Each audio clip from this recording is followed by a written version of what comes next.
এর আগের ভিডিওতে দেখেছো যে ভোরবেলা উঠে আমি চান করে রেডি হব আর কি। দিয়ে জানো, আমি তো রেডি হয়ে গেছি, কিন্তু আমার ছেলেকে আমি কখন থেকে ডাকছি যে ওঠো ওঠো ওঠো। আমি অত ভোরে উঠেছি যে আমি সকাল সকাল ট্রেন ধরবো, ঠিক আছে, 9:30 ট্রেনটা ধরবো। আমার ছেলে উঠতে এত লেট করেছে, দিয়ে আমি জানো মানে প্রচণ্ড টেনশনে ছিলাম। যেন আজকে ট্রেনটা পেতাম না, ট্রেনটা লেট আছে বলে তাই পেলাম 10:30টায় ট্রেন। কিন্তু আমরা যখন 10:30 বাজে তখনও বাসে।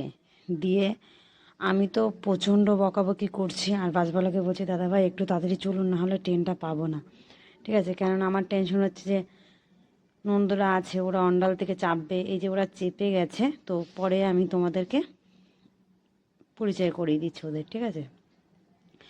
তো চলে এসেছি যে বর্ধমানে, যাই হোক ট্রেন পেয়ে গেছি, ওই যে শুভ। মানে বর্ধমান থেকেও ট্রেন চেঞ্জ করে, যদি ভোরবেলা আসতাম তাহলে চেঞ্জ করতে হতো না। যে পাটুলি স্টেশনে চলে এসেছি, ননদের বাড়ি পাটুলি।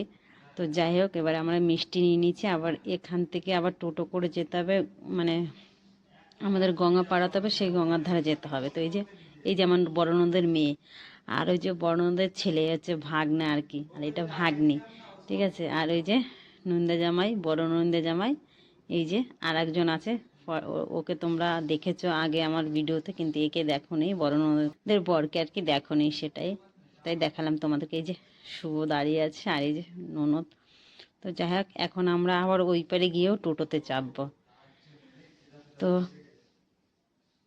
এই যে অনেক বড় নদী এটা, মানে প্রচুর বড়। এই যে এই পারে চলে এসেছি, এখান থেকে আবার টোটো করে ওদের বাড়ি চলে যাব।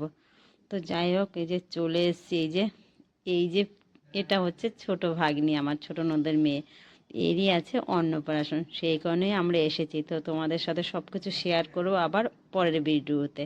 তো তোমরা সবাই সুস্থ থেকো, ভালো থেকো, দেখা হবে, টাটা।